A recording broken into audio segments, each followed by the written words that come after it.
Welcome to the video where we tackle a common problem faced when trying to add watermarks to videos.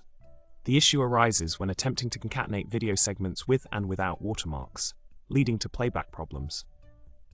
The original plan involved re-encoding the entire video, but due to time constraints and PC limitations, a different solution was needed.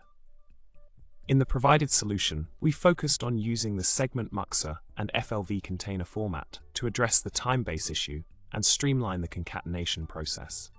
By segmenting the video based on keyframes and adding the watermark to the relevant segment, we aimed to maintain video quality without unnecessary re-encoding.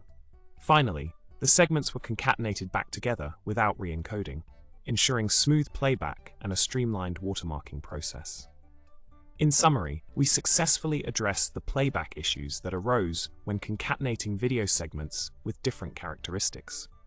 By utilizing the segment muxer and FLV container format, we were able to seamlessly add watermarks to specific segments without the need for time-consuming re-encoding.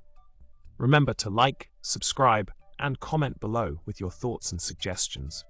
Let's keep those videos watermark-free and playback smooth.